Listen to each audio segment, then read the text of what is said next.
Hello students, today we will discuss the chapter 4 planning. बच्चों आप सबने एक वर्ड सुना होगा प्लानिंग, जिसका आपको पता है कि प्लानिंग में हमने क्या करना होता है, फ्यूचर के बारे में डिसाइड करते हैं कि हमें क्या करना है, कैसे करना है। तो अगर आपको प्लानिंग के बारे में आपको अपने एक्सपीरियंस से सबको पता है कि प्लानिंग क्या होती है, लेकिन अगर आपको ये कहा जाए कि प्लानिंग के ऊपर 10 लाइन लिख के दिखाओ इसके नेचर के बारे में, इसकी डेफिनेशन, इसका भी, तो आप शायद नहीं बता पाएंगे।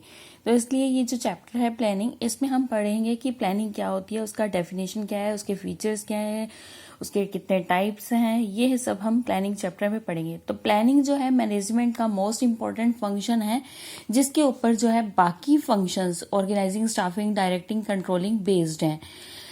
चाहे वो ऑर्गेनाइजेशन बिजनेस ऑर्गेनाइजेशन हो या एनजीओज हो, छोटी organisation, small organisation, large organisation, सभी को प्लानिंग की जरूरत पड़ती है। तो प्लानिंग में क्या करना होता है कि एडवांस में सोचना, thinking in advance, what is to be done, when it is to be done, how it is to be done, by whom it is to be done.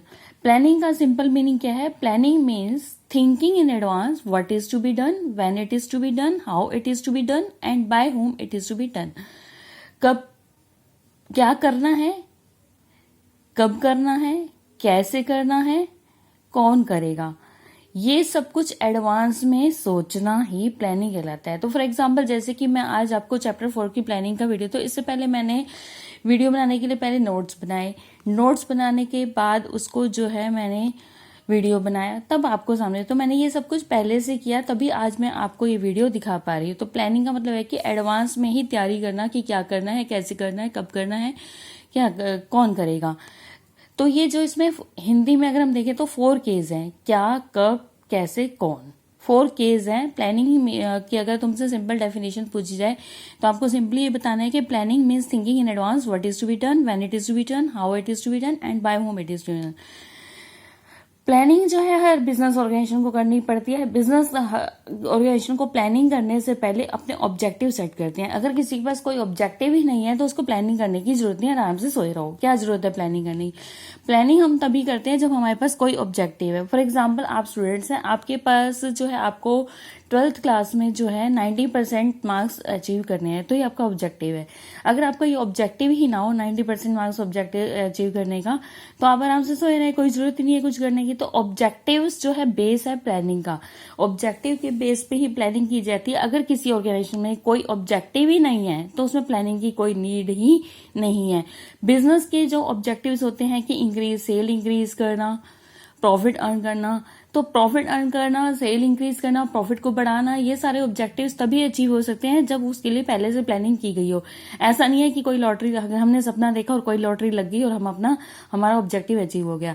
हमारे जो ड्रीम्स हैं उसको अचीव करने के लिए हमें जो है प्लानिंग करनी पड़ती है। तो प्लानिंग जो है, चाहे वो स्मॉल ऑर्गेनाइजेशन हो, लार्ज ऑर्गेनाइजेशन हो, business organisation, non business organisation, सभी को प्लानिंग की जरूरत पड़ती है।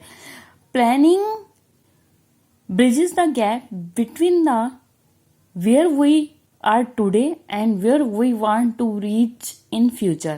मतलब जो हम आज हैं और जो हम फ्यूचर में बनना चाहते हैं, आज की पोजीशन और फ्यूचर की पोजीशन में जो गैप है, उस गैप जो है प्लानिंग जो है ब्रिज करता है। अब वो कैसे करता है? फॉर एग्जाम्पल आप एक स्टूडेंट हैं, आज की प्रेजेंट सिचुएशन, आप 12th क्लास के स्टूडेंट हैं और फ्यूचर में जो है आप जो है मार्क्स लेना चाहते हैं 90%, तो ये आपका फ्यूचर सिचुएशन है। तो इसके लिए जो है प्लानिंग बीच में इस गैप को फुलफिल करेगा। वो कैसे करेगा कि आप जो है 12th क्लास के स्टूडेंट हैं और आप 90% मार्क्स अचीव करने जाते हैं, तो उसके लिए आप जो है एक प्लानिंग प्रोसेस सेट करेंगे। सुबह कितने बजे उठना है, कौन सी बुक पढ़नी है, कैसे पढ़नी है, कब पढ़नी है, तो ये सारा जो स्टेप आप करोगे, स्टेप्स फॉलो करोगे प्रेजेंट सिचुएशन से फ्यूचर सिचुएशन में जाने के लिए, जो आप स्टेप्स फॉलो करोगे, सुबह कितने बजे उठना है, कौन से चैप्टर को कितना टाइम लेना है, कौन से सब्जेक्ट को कितना टाइम देना है, ये सारा आप जो है पहले से प्री डिसाइड करोगे। That is the planning. Planning bridges the gap between the present and future. Planning में जो सबसे इंपॉर्टेंट फैक्टर है बच्चों, वो ये है कि प्लानिंग जो है टाइम का होना जरूरी है, टाइम लिमिट। अब जो है टाइम बहुत इंपॉर्टेंट फैक्टर है। जब भी हम प्लानिंग करते हैं तो उसमें हमें टाइम को बहुत ही ध्यान में रखना होता है। अगर प्लानिंग जो है, आप कोई ऐसे नहीं है कि एंड प्लानिंग को जो है आपको जो है ऑब्जेक्टिव अचीव करने के उस गिवन टाइम पीरियड में जो ऑब्जेक्टिव आपको दिया गया है उसको अचीव करना है, उसके लिए आपने प्लानिंग करनी है। सपोज करो कि आपने 90% मार्क्स का टारगेट जो सेट किया है, तो 90% मार्क्स का जो आपने टारगेट सेट किया है वो आपको एग्जाम टाइम तक अचीव करना है। अगर आप एग्जाम टाइम के बाद वो प्लानिंग करते हो तो उस प्लानिंग का कोई फायदा नहीं है।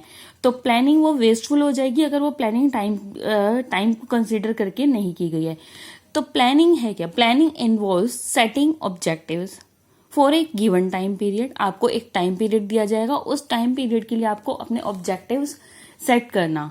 सबसे पहले प्लानिंग में क्या किया जाता है? ऑब्जेक्टिव सेट किया जाता है, क्योंकि बिना ऑब्जेक्टिव्स के प्लानिंग हो ही नहीं सकती। जब आपने ऑब्जेक्टिव सेट कर लिए तो उसके बाद सेकेंडली आपको क्या करना है? सेकेंड क्या करना है कि आपको उस ऑब्जेक्टिव को अचीव करने के लिए फाइंड आउट करने हैं, डेवलप करने हैं various course of action. Various course of action क्या होता है कि वेरियस ऑल्टरनेट, किसी काम को करने के बहुत सारे ऑल्टरनेट होते हैं, तो वो आपको ऑल्टरनेट ढूंढने हैं कि मुझे अपना जो ऑब्जेक्टिव अचीव करना है उसको, उस ऑब्जेक्टिव को अचीव करने के कौन कौन से मेथड्स हैं, कौन कौन से ऑल्टरनेट्स हैं, कौन कौन से तरीके हैं उन ऑब्जेक्टिव्स को अचीव करने के लिए।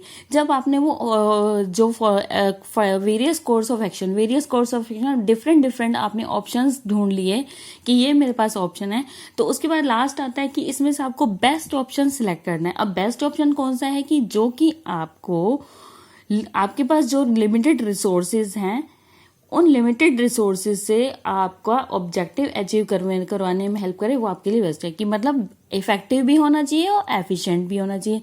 फर्स्ट चैप्टर में आपको पढ़ाया गया था कि what is effective, what is efficient. Effective means time पे होना, इफेक्टिव मीन्स कम खर्चे से होना। तो लिमिटेड रिसोर्सेज से हमें अपने ऑब्जेक्टिव को अचीव करना है। तो planning involve setting objectives, formulating various courses of action and selecting best course of action from the various courses of action. So planning involves setting objectives for a given time period. Second, formulating various courses of actions to achieve these objectives. And last, selecting the best possible alternate from the various alternates of the actions available. This is all about the planning. तो आशा करती हूँ आपको सबको समझ आ जाओ कि planning का क्या मीनिंग है। नेक्स्ट वीडियो में हम करेंगे प्लानिंग के फीचर्स। Thank you.